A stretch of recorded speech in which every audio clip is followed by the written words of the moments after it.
비전의 대가.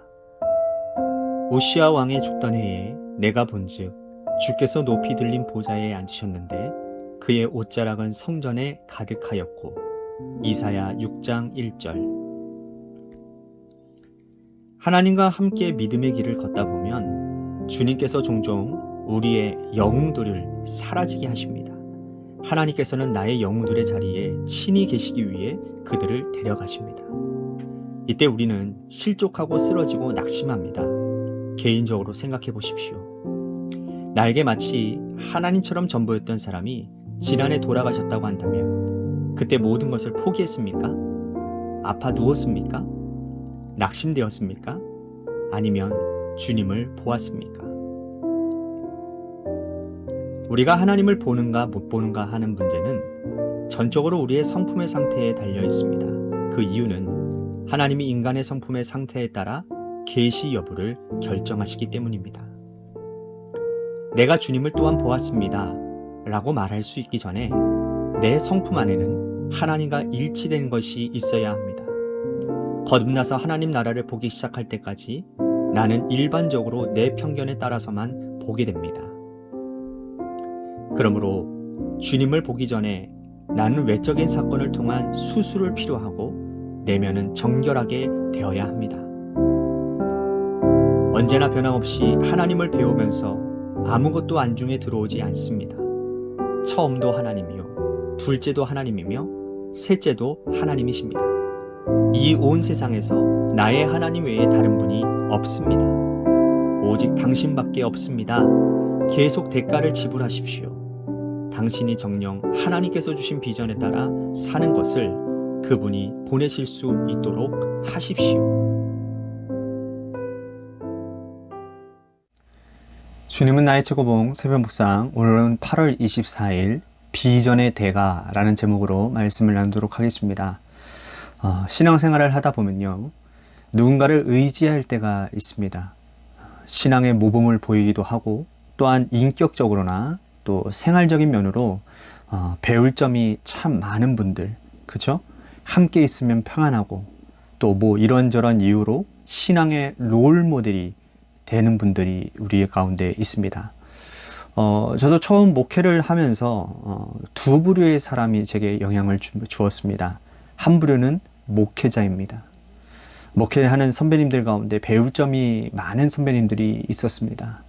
그 중에 한 선배님은 목회에 대한 이러한저러한 조언을 지금까지도 아끼지 않으셨을 뿐만 아니라 잘 챙겨주시고 또 베풀어 주시고 또 좋은 목사님들을 저에게 소개해 주시기도 했습니다.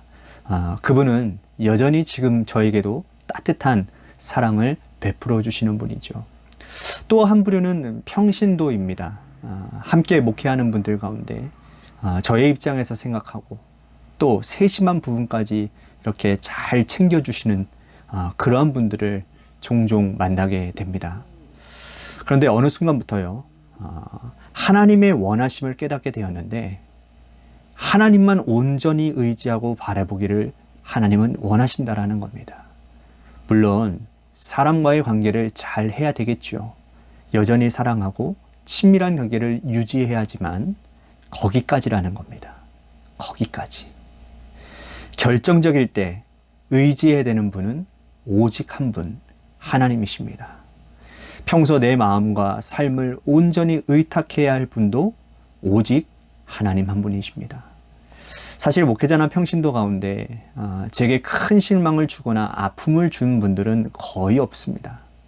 그러나 순간순간 아주 세미하게 여기까지구나 라고 하는 그런 것들을 느낄 때가 있습니다. 그리고 그때는 나도 모르게 그 마음이, 내 마음이 그 사람에게 가 있을 때였다라는 것이죠. 오스왈드 챔버스는요, 이 부분을 좀 더 극단적으로 표현하고 있습니다. 나에게 전부였던 그 사람이 지난해 돌아가셨다고 생각한다면 그때 우리의 모습은 어떠하냐라는 것입니다. 그러면서 모든 것을 포기했는지, 또한 아파 누웠는지, 낙심했는지, 아니면 주님을 바라보았는지. 혹시 여러분들에겐 그런 경험이 있으십니까? 아니면 지금 그런 사람이 여러분들에게 있으신가요? 만약 그렇다면 그 좋은 관계는 유지하시되 하나님처럼 여기지는 마시기 바랍니다. 그것이 저라면 더더욱 그렇습니다. 그렇게 의지하지 말라라는 말이에요. 챔버스의 말대로 하나님은 분명 여러분들이 그렇게 의지하고 바라는 그 자리에 계시기를 원하시기 때문입니다. 이 의지의 부분은요, 챔버스는요, 성품과 연결지어서 이야기를 하고 있습니다. 성품에 따라 하나님을 볼 수 있음이 결정되어진다는 거예요.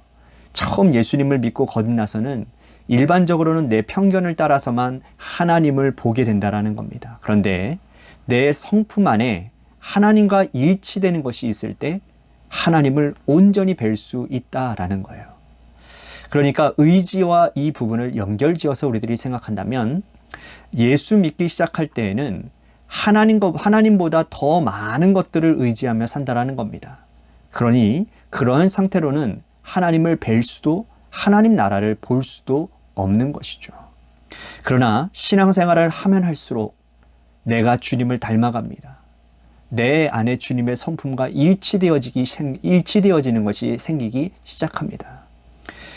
그러면서 세상의 기준과 세상의 가치관, 또한 세상의 것을 의지했던 내 마음과 삶이 하나님을 향하게 되고 하나님만 의지하게 됩니다.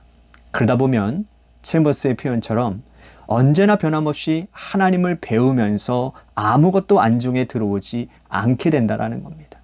처음도 하나님, 둘째도 하나님, 마지막으로 셋째도 하나님이 되는 것이죠.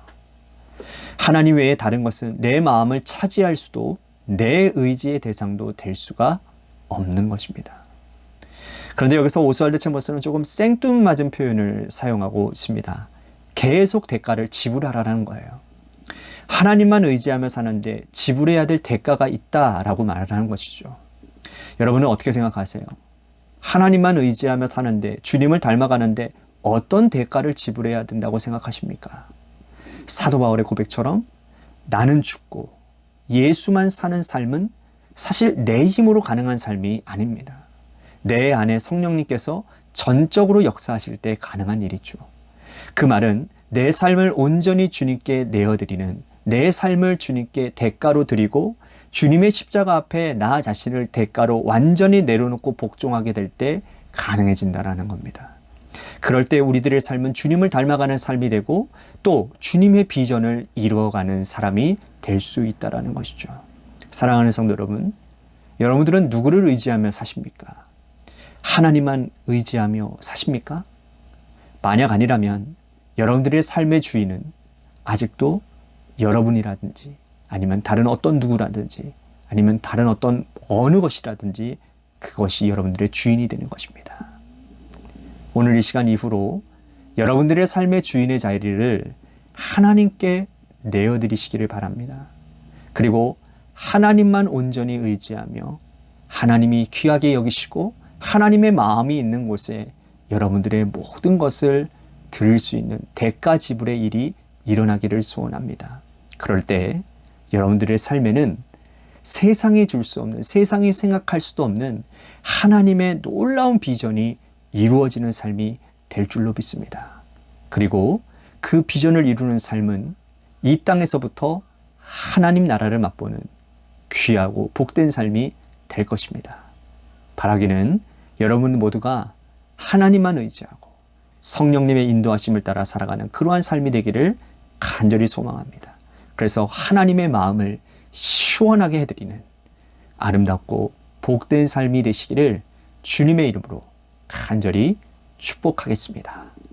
아멘.